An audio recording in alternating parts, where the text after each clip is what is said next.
afternoon, and thank you for joining us. We're here in West Hartford Center today, and we are going to talk about the dangers of wireless radiation. My name is Mary L. Sanders, and I am happy to be back with you again. My background with this topic is I found out a couple years ago that one of my neighbors was concerned that there was going to be a small cell antenna installed across the street from her home, and she sent me a bunch of information to read about the dangers of wireless radiation. And so I started attending meetings with a group called the Greater Hartford Coalition for Safe Technology, and we got a group of people involved and presented testimony to the Department of the PURA, the Public Utility Regulation Authority here in Connecticut, and presented our case with the help of Attorney Jennings, Cynthia Jennings. The woman who started this coalition, her name is Gladys Moreno, and unfortunately at this time of day it's difficult for some people to get away. But I am pleased that I have two guests here today that have been working on this issue for the past year and a half, 2 years, and have found a lot more information than what I was privy to when this first started. And I'm happy to have them here with us this afternoon, and I will ask them to introduce themselves. We have Rachel Stevens and David McDonald, and they are part of the Safe Technology Coalition. So I will have them give you more information about their backgrounds first. Thank you, Rachel and David. I'm happy to have you here with us this afternoon. Maybe, Rachel, you can talk a little bit about your background and how you got involved with this. And then David can introduce himself, and then we'll go forward from there. Sure. Thank you for having us. Yeah. My name is Rachel Stevens. I am a research fellow at UPenn, but I am originally from Connecticut. And my research, independent from this topic, is focused on the Greater Hartford area. So, you know, born and raised here, and still professionally and personally connected to the area.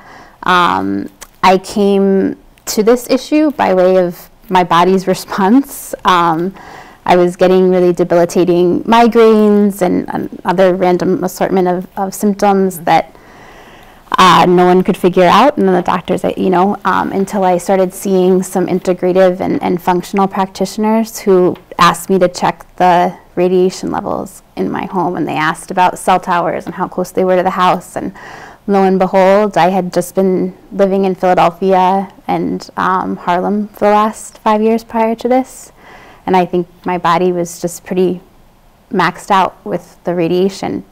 I, at the time, frankly, thought it was a bunch of ridiculousness, because that was what the messaging I had been fed and I had consumed, and so I sort of dismissed it, and I think my body revolted in a lot of ways. So I came to it almost begrudgingly, needing to kind of research, and so started reading through a bunch of the science and seeing a bunch of conflicting messaging, and, you know, getting confused by that. And long story short, ultimately I became convinced that this was a really concerning issue.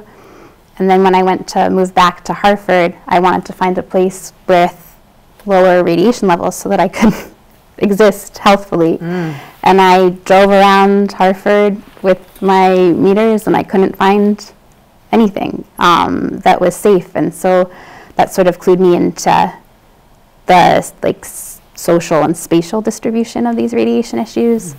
And so, long story long, through that I became involved with the coalition, and the rest is, the details we can get into later. So you're back in you're in West Hartford now? Yes, I'm actually living in Bolton, Connecticut, which is one of the few places on here that we found some safe readings, but my family is in West Hartford, and I spend a lot of time there, and yeah. Interesting. Well, David, I've known you a little longer than I've known Rachel, who I only met a month ago. I've known you since you were a councilman for the city on the Common Council of Hartford, and you've always been on the side of justice and well-being of the residents of Hartford. So I was happy to see you. That's kind of how I got involved in this, because I worked for the Asylum Hill neighborhood in Hartford, And one thing I noticed was that, and because of the coalition, I had found out that they were installing this technology all over Hartford with no notification to the people. The people had no idea that their health was being put at risk by these telecom companies installing this technology everywhere. So that kind of got my ire up, and I was like, let's inform the people about what's going on, and that's why I got involved. So. Yeah, well, I was why I'm happy here. to see you. And have you gotten interest from other people in your There are some organization? people who are really aware of the potential problems, but it hasn't really caught on yet as far as an issue. We have a lot of issues going on in Salem Hills, so, you know, in every neighborhood in Hartford. So it's, Right. you know, Well, we have to inform the people so they know that it's something to pay attention to. They don't even know they should be paying attention to it. right, and Really. it's not just going on in our neighborhoods, it's going on everywhere. I mean, I was saying to you guys earlier, I was part of a national committee, and environmental related, and a lot of the groups were talking about things that, you know, initiatives like this that were happening in other parts of the United States. So I know that the telecom industry is, you know, there's a lot of pushback, and we felt that at the PURA hearing, what was it, a year and a half, 2 years ago now, and they had all their lawyers, they had all their, you know, corporate, and we were a bunch of grassroots organizers, you know, trying to get the commissioners to listen to us, and you could tell it was just going in one ear and out the other, and unfortunately, our federal guidelines have not been updated since decades, so people just point to that. Oh, well, we're following the federal guidelines, and people don't realize how behind the times those guidelines are. Yeah, or what they're about. You know, the way they were set. Right. They're using the metrics, the SAR reading, the specific absorption, that was designed for studying microwaves. So, I mean, we're essentially testing how much do I have to radiate you to heat you up enough to cook you, essentially, right? Like, that's Well, we can, if you want, we can get into, you know, some of the more specific findings of, I know that you've been doing a lot of research on this topic, and it's going to be ongoing. Yeah. So, and later on, we can talk about, you know, what the efforts are going to look like going forward, but maybe now is a good time to talk about all the research you've done and where it's leading you, what you found out. Well, we've done measurements to test the levels of wireless radiation in a number, I think about over 50 schools in the greater Hartford area. I see you have a chart there. We do have a chart color-coded.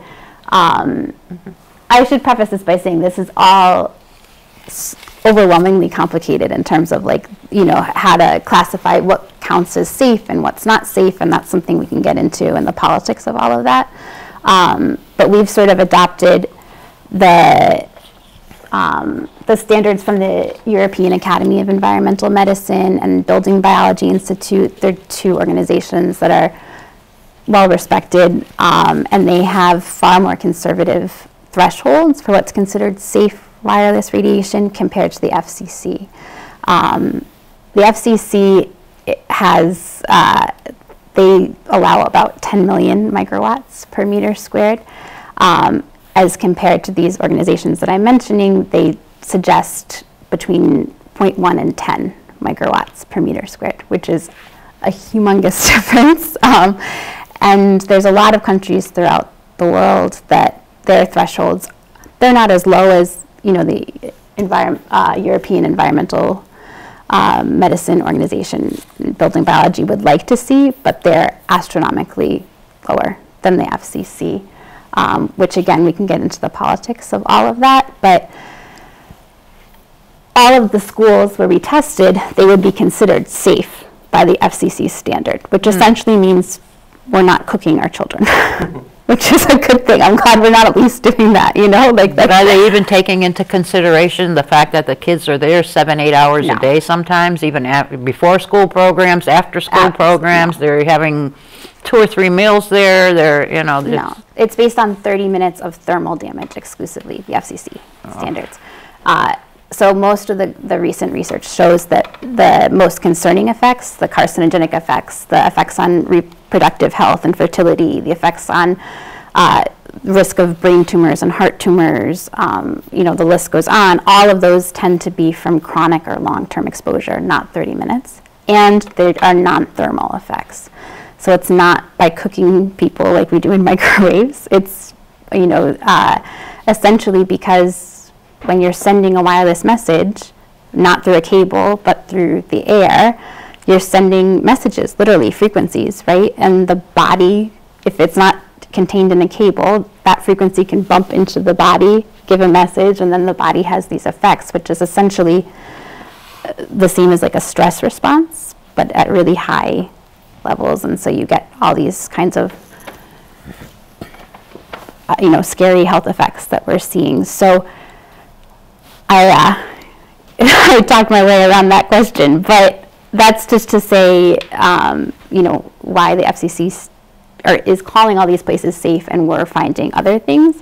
So given the research and the non-thermal effects and all of this, the Building Biology Institute and other organizations recommend at least below 10 microbots per meter squared. And so we went around and did all these different schools in 16 different municipalities, and in all of that we found 2 to 3 schools that would be considered safe according to the European Environmental Medicine and Building Biology and Bioinitiative and all these other groups that we could list according to their precautionary guidelines. So that was pretty horrifying, to say the least.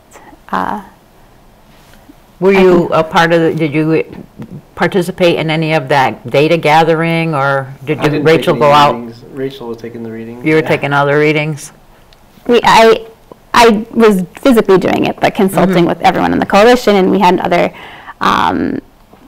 professors that were also consulting with the process to make sure that it was Now you said you had come from New York and Philadelphia, did you say? Yeah. And so you're coming from a highly, urban and highly saturated. Yep. So you were aware of all these things going on. I'm wondering if David or some of the people in the coalition who had not, heard that before, but to see the results of these readings, I mean, what surprised you or were you not surprised? I was surprised at how many high and extreme readings there were in so many schools.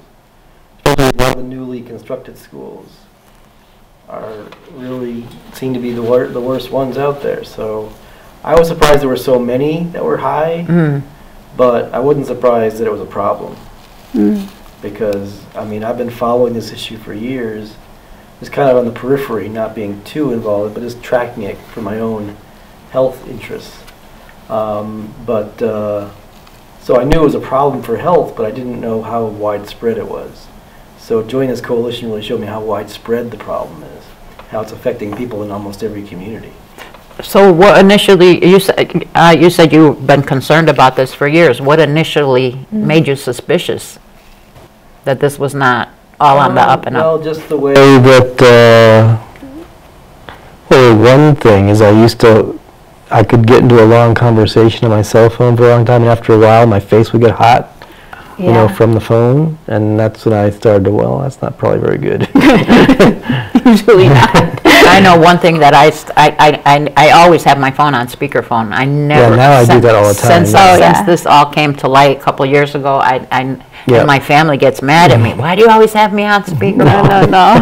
And I try to warn them if there's other people in the room, but I never hold the phone to my ear anymore.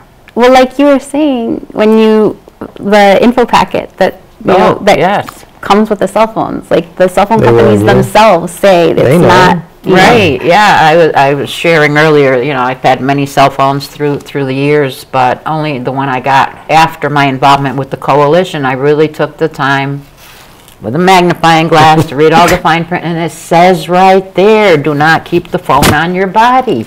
Why don't they put this right on the box? So because they don't have to legally. Right. In this country, at least. They do in other countries, actually. They do? Yeah. Why don't you talk a little bit about what's allowed in other countries as opposed to here? Yeah. I think maybe the the point to drive that home is that there are 5 schools in greater Hartford area that have levels that exceed what would be allowed in Italy and Bulgaria, which, I mean, I think, to me at least, that sort of lent some credibility in a way to this, because it's like, it's one thing when you hear, you know, someone on TikTok or someone on Instagram being like, this stuff is really dangerous, right? It's another thing when you see the scientific debate, and there's tons of debate about, you know, the evidence, but then you see, you know, the cell phone companies putting it in the info packets, Italy, Bulgaria, India, Croatia, Greece, France, all these places passing federal legislation to restrict wireless technologies and restrict the level that's allowed. And it's like, well, if there wasn't something really legitimate here, why would full countries be doing this? Why would the cell phone companies put it, like they wouldn't put it anywhere if they didn't absolutely have to, right? So I think that to me was this moment when I was like, okay, it's not all just like... Not just at all misunderstanding. Yeah, exactly. There's something here. When Gladys first pulled me in, I had like 2 or 3 days to prepare testimony for PURA.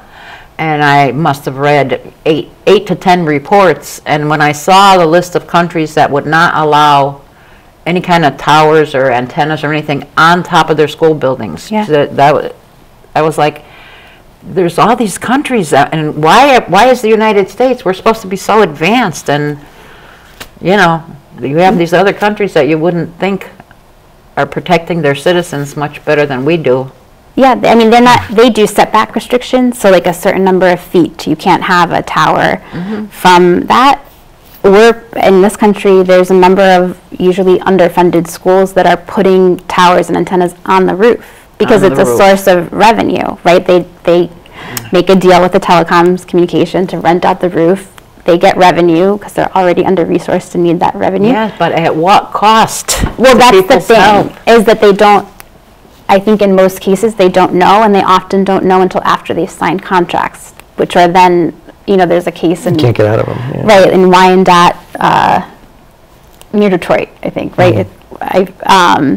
A school district that the parents became aware of all this, and they really garnered a lot of national attention, and I think effectively convinced the board, like, we need to get out of this contract. But then when they went to try to get out of the contract, it was a hugely expensive, prohibitively expensive breach of contract fee. So, you know, that's sort of how they get you. I'm not going to be accused of inciting any kind of civil disobedience in these situations, but, you know, there has to be a way to get the equipment off the building. And at least not put it on there. Like, we need, you know, that's a whole other issue, what we do with that, which is already existing, but this is still actively going on, like, you know, placing more and more antennas and they don't have towers. to inform the parents.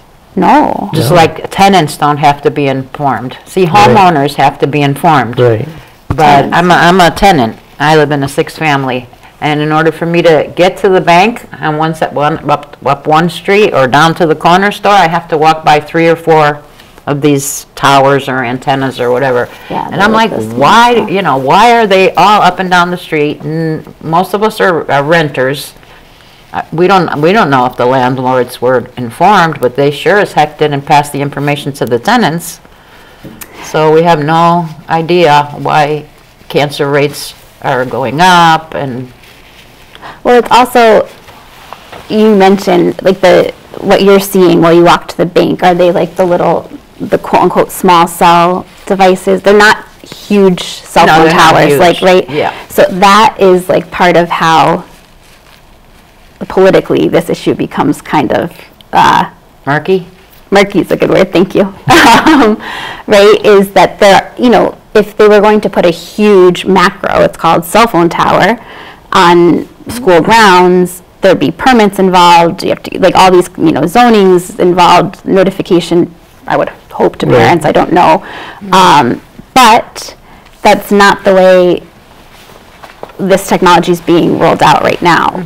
You know, now we're kind of blurring the lines between antenna and tower, because a tower is essentially just a high point where you can put a bunch of these kinds of antennas and transmitters. They're like the white rectangles you see putting on top of buildings, right? Now they're doing a lot of stealth towers, which is just using an already existing high tower, like a smokestack, for instance, or an apartment building, and putting a bunch of these small cells onto it. So it's acting as a tower, but no one's building that Didn't huge, need like, permits. right. Nobody was informed. Exactly, because you can say it's just an antenna, or you can say it's a small cell. That's the language they've been using.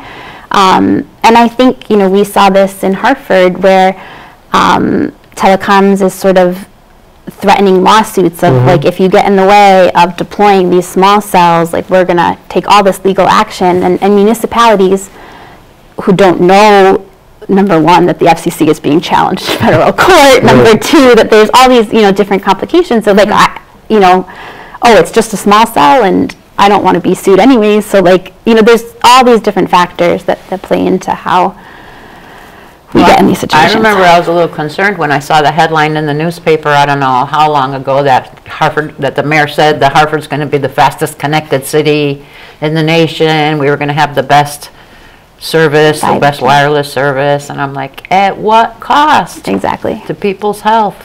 Exactly. Because it's ultimately, I'm sorry, I keep jumping in. But I think like it's often framed as this equity issue of like, well, other places have high-speed internet. Why doesn't Hartford? To me, the ultimate irony, cruel irony really, of that is that it's concealing the inequity of this issue. Because well, the reality in Hartford is it's a bunch of old buildings that were built before there were even telephones. There weren't even telephone wires when they put those a lot of the buildings up. So how are you going to wire them for internet? It's extremely expensive. So they turned to the the wireless. easy way, yeah. And it's framed as this like digital equity issue. Right. Like, well, we need to make sure that like the students in Hartford have access to this high-speed internet. And I'm coming from an education background. That is an issue that is immensely important to me, is access to what every student needs for a successful education. I am not convinced, however, that they need to be able to download a video on TikTok of whatever in 4K in 10 milliseconds in order to have a successful education. I don't think anyone does, frankly. And so they can hardwire the buildings. They can hardwire it and have equally high speeds. That's also true, but it's like this all gets so kind of murky in terms of like, if you put any resistance to this issue, it's like, well, you don't want, Hartford students or West Hartford students or whoever to have high-speed internet. And it's like, no. Like, you can have high-speed internet without wireless technology, and you can certainly have it without, some of this more advanced millimeter wave technology. Well, you have a figure up there. It says 96% of the schools in Hartford and around Greater Hartford are unsafe. I see a couple of in the high category in West Hartford there The too. red ones, yep. Yeah. So if somebody says, well, where'd you get that number? How'd you test? Sure. Tell me about your equipment. Yeah. What do you say? So we use the Safe and Sound Pro meter, which is generally considered to be kind of the gold standard unless you're, buying, very, very expensive professional equipment. This is, and we did the measurements outside the main door of every school with the distance like from the sidewalk to the main door when appropriate. We then took the Safe and Sound Pro meter gives you 3 metrics. The average kind of it's measuring the power density or like the strength of the radiation. So it gives you the average of that and the peak and the max. And the Safe and Sound Pro, wonderfully helpful in that it is like color coded, essentially corresponding with the building biology and European Environmental Medicine Organization, so that when you see the green, you know that it's at least below 10 microwatts per meter square, which again was that precautionary limit. And moderate is 10 to 100, high is 100 to 1,000, extreme is greater than 1,000. Which obviously it also varies within municipality. You can see that the Morley School in West Hartford, it's almost safe. You know, it's slight moderate. It's higher than I would personally want to be in myself, at least that area. But it's at least not 10,000 times the precautionary limit. You know, it's all relative in a sense. But then you go to Sedgwick and it's high extreme, right? So we're looking at a difference between like around 10 microwatts per meter squared to over 1,000. I mean, that's a huge difference, and it's not a huge, you know, geographical kind of distance between those schools. It really, most frequently what we saw in the data was it's correlated with distance to a macro tower, which also includes when you put a bunch of quote unquote small cells in one space on a, you know, smokestack or on a building or something. No, I think, I don't know if it was David that mentioned something about or one of you, that there's no way to get access to the list of where these are all placed, right? Why do you think that is? I mean, why should it be so difficult to get this information? Because they're trying to hide them. They don't want you to know where they are. I mean, personally, they don't have to put down where they're putting them up. It's not required. It's not So required. people have to do like a freedom of information to get a list of that, or? I'm not even sure how you would get a list from anywhere. I don't know if anybody has a list. Again, it's... And then they're different carriers, right? I mean, or... Well, that's a whole other thing, but also just what counts as a tower versus an antenna is going to completely, I'll go back to muddle that, you know, that's part of it. I think the underlying part of this also is the question of who's supposed to regulate all of this. So when my mom bought her house in West Hartford last year, you know, we picked this house for her specifically because it was an area in West Hartford that had the lowest radiation levels that I could you find. were already looking at that. Oh yeah. So then imagine my frustration when there was talk of installing 5G in that area, or at least putting fiber optic cable, which can be in some cases a wonderful thing in terms of reducing wireless. It can also be a gateway to things that are problematic. So needless to say, I got concerned about this, so I called the West Hartford Town Hall. And I got bounced around different departments because I was just wanting to know, like, does anyone know, you know, I could see there were trucks installing something. Like, does the town know about this? You know, like, and what's happening with this? No one could give me any answers. They tried to bump me to Pura.